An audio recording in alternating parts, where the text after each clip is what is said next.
ગ્રહોના રાજા સૂર્ય 17 ડિસેમ્બરથી આવશે ધન રાશિમાં અને શરૂ થશે ધનારક કમૂરતા. 17 ડિસેમ્બર 2025 થી ઉત્તરાયણ સુધી તમારી રાશિ પર સૂર્ય ગોચરની કેવી થશે અસર. નમસ્કાર મિત્રો, અંબા એસ્ટ્રોલોજી ગુજરાતી ચેનલમાં આપ બધાનું ખૂબ ખૂબ હાર્દિક સ્વાગત છે. મિત્રો, નિયમિત જ્યોતિષીય માર્ગદર્શનને લગતા વિડીયો જોવા માટે તમે અમારી ચેનલને અત્યારે સબસ્ક્રાઇબ કરી લો. આ વિડીયોને લાઇક અને શેર કરવાનું ભૂલશો નહીં. મિત્રો, ગ્રહોના રાજા સૂર્ય જલ્દી જ ધન રાશિમાં ગોચર શરૂ કરવા જઈ રહ્યા છે. ધન રાશિ એ રાશિ ચક્રની 9મી રાશિ છે. સૂર્યનું આ મહત્વપૂર્ણ ગોચર 17 ડિસેમ્બર 2025ના રોજ વહેલી સવારે 4 કલાક અને 6 મિનિટે થશે. વૈદિક જ્યોતિષમાં સૂર્યને ઉર્જાનો મુખ્ય સ્ત્રોત માનવામાં આવ્યો છે અને બીજા ગ્રહોમાં એક મુખ્ય ગ્રહનો દરજ્જો મળ્યો છે. સૂર્ય વગર પૃથ્વી પર જીવનની કલ્પના કરવી પણ નામુમકિન છે. ધન રાશિ એ ગુરુની રાશિ છે, એટલે કે તે મિત્રની રાશિમાં પ્રવેશ કરવાના છે. આ ગોચર દરમિયાન ગ્રહોના રાજા સૂર્ય ઘણા વ્યક્તિઓને લાભ આપવાની સ્થિતિમાં આવશે. તો આવો હવે વિગતવાર જાણીએ તમારી રાશિ પર સૂર્ય ગોચરની કેવી થશે અસર. આ વિડીયોમાં અંત સુધી અમારી સાથે જોડાયેલા રહેજો અને જ્યોતિષને લગતા મૂંઝવતા પ્રશ્નોના સમાધાન માટે તમે અમારો સંપર્ક અવશ્યથી કરી શકો છો. શરૂઆત કરીશું આ વિડીયોમાં આપણે જેમના નામના અક્ષરો હોય છે મ અને ટ, સિંહ રાશિના જાતકોથી. સિંહ રાશિના જાતકો માટે સૂર્ય પ્રથમ સ્થાન એટલે કે તમારી રાશિના જ સ્વામી છે અને સૂર્યનું ધન રાશિમાં ગોચર તમારા 5મા ભાવમાં થશે. આ ગોચર તમને આધ્યાત્મિક રીતે જાગૃત બનાવશે અને તમારા જીવનના લક્ષ્યો પ્રત્યે વધુ ગંભીર બની શકો છો. તમે તમારા ભવિષ્યને સુધારવાનું શરૂ કરશો. વધુમાં તમે તમારા બાળકો પર વધુ ધ્યાન આપવાનું શરૂ કરશો. તેમના શિક્ષણ, સ્વાસ્થ્ય અથવા જીવન પ્રત્યે તમારી ચિંતા વધી શકે છે. તમારી કારકિર્દીમાં તમને નવી નોકરી અથવા પ્રમોશન જેવી નવી તકો મળી શકે છે. તમે તમારા બોસ અથવા ઉપરી અધિકારીઓની નજરમાં આવી શકો છો અને તમારી મહેનતની પ્રશંસા કરવામાં આવશે. વ્યવસાય કરનારા જાતકોની વાત કરીએ તો ખાસ કરીને જો તમે સટ્ટા, રોકાણ અથવા વેપારમાં સામેલ છો તો આ ગોચર સારા લાભ લાવી શકે છે.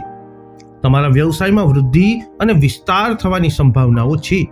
નાણાકીય રીતે જોઈએ તો આ સમયગાળો તમારી આવકમાં વધારો સૂચવી રહ્યો છે અને તમે ખર્ચાઓને નિયંત્રિત કરી અને બચત પણ કરી શકશો. આ તમને માનસિક સંતોષ લાવશે. તમારા અંગત જીવનમાં જોઈએ તો તમે ભાવનાત્મક રીતે સંતુષ્ટ અનુભવશો. તમારા જીવનસાથી સાથે તમારા સંબંધો સારા રહેશે અને તમારા સંબંધો મધુર રહેશે. સ્વાસ્થ્યની દ્રષ્ટિએ જોઈએ તો આ સમય સારો છે. તમારી રોગ પ્રતિકારક શક્તિ મજબૂત રહેશે અને તમે ઉર્જાવાન અનુભવશો. હવે વાત કરીએ જેમના નામના અક્ષરો હોય છે પ, ઠ, હણ, કન્યા રાશિની. કન્યા રાશિના જાતકો માટે સૂર્ય તમારી કુંડળીમાં 12મા ભાવના શાસક છે અને ધનુ રાશિમાં આ ગોચર એ તમારા 4થા ભાવમાં થશે. આનો તમારા પરિવાર અને ભાવનાત્મક જીવન ઉપર મજબૂત પ્રભાવ પડશે. તમે કૌટુંબિક બાબતો સાથે ઊંડો સંબંધ અનુભવી શકો છો અને ભવિષ્યમાં મદદરૂપ થનારા કેટલાક નવા મિત્રોને પણ મળી શકો છો. કારકિર્દીના ક્ષેત્રમાં જોઈએ તો આ લાંબા અંતરની મુસાફરીનો સમય હોઈ શકે છે જે તમારા વ્યાવસાયિક વિકાસમાં ફાળો આપશે. તમારી વિચારસરણી અને કાર્યશૈલી તાજી બનશે. વ્યવસાયમાં તમે નવી વ્યૂહરચના વિકસાવવામાં રસ ધરાવો છો અને નફો વધારવા માટે કેટલાક નવા પ્રયોગો અજમાવી શકો છો. જોકે નાણાકીય જીવનમાં મિશ્ર પરિણામો આવી શકે છે. કેટલાક ક્ષેત્રોમાં નુકસાન થઈ શકે છે, તેથી પૈસાની બાબતોમાં વધુ સાવચેતી રાખો. અંગત જીવનમાં જોઈએ તો તમે તમારી આસપાસના લોકો સાથે ભાવનાત્મક રીતે જોડાયેલા અનુભવશો. પરિવાર સાથેના સંબંધો સુધરશે અને પરસ્પર સમજણ વધશે. સ્વાસ્થ્યના દૃષ્ટિકોણથી જોઈએ તો તમારી રોગ પ્રતિકારક શક્તિ મજબૂત રહેશે અને તમે સામાન્ય રીતે સ્વસ્થ અનુભવશો. હવે વાત કરીએ જેમના નામના અક્ષરો હોય છે ર અને ત, તુલા રાશિના જાતકોની. તુલા રાશિના જાતકો માટે સૂર્ય 11મા ભાવના શાસક છે અને ધનુ રાશિમાં તેનું ગોચર તમારા 3જા ભાવમાં થશે.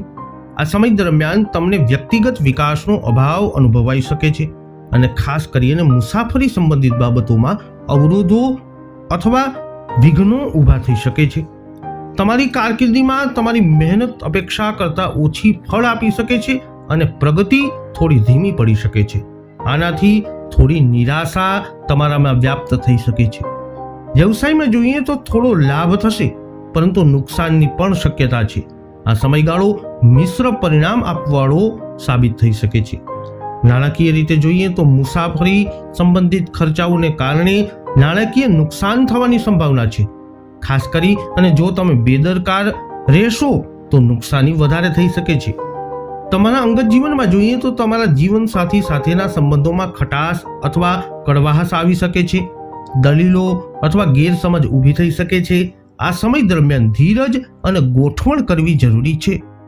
સ્વાસ્થ્યના દૃષ્ટિકોણથી જોઈએ તો તમારા ભાઈ બહેનોના સ્વાસ્થ્ય સંબંધિત ખર્ચાઓ વધી શકે છે, જે તમારી બચતને અસર કરી શકે છે. હવે વાત કરીએ જેમના નામના અક્ષરો હોય છે ન અને ય, વૃશ્ચિક રાશિના જાતકોની. વૃશ્ચિક રાશિના જાતકો માટે સૂર્ય કુંડળીના 10મા ભાવના શાસક છે અને આ ગોચર તમારા બીજા ભાવમાં થવાનું છે. આ ગોચર કામ પર તમારું ધ્યાન વધારી શકે છે, જેનાથી તમે તમારા વ્યાવસાયિક કાર્યોમાં વધુ સમર્પિત અને મહેનતુ બની શકો છો. આ સમય દરમિયાન તમારે વારંવાર કામ માટે મુસાફરી કરવી પડી શકે છે. કારકિર્દીના ક્ષેત્રમાં જોઈએ તો તમારી સખત મહેનત અને આત્મવિશ્વાસ સ્પષ્ટપણે પ્રગતિ તરફ દોરી જશે. આ સમય દરમિયાન તમને નવી નોકરીની ઓફર મળી શકે છે, જે વ્યાવસાયિક પ્રગતિ માટે સારી તકો પૂરી પાડે છે. વ્યવસાયના ક્ષેત્રમાં જોઈએ તો તમે કેટલાક નવા વિચારો અને નવા વ્યૂહરચનાઓનો પ્રયત્ન કરી શકો છો, જે નફામાં વધારો કરશે. આ સમય દરમિયાન તમારી સ્પર્ધાત્મક ભાવના ખૂબ જ મજબૂત રહેશે, જે તમને ભીડથી અલગ તરી આવવામાં મદદ કરશે. નાણાકીય રીતે જોઈએ તો આ સમયગાળો તમારા માટે ઘણો સારો સાબિત થશે.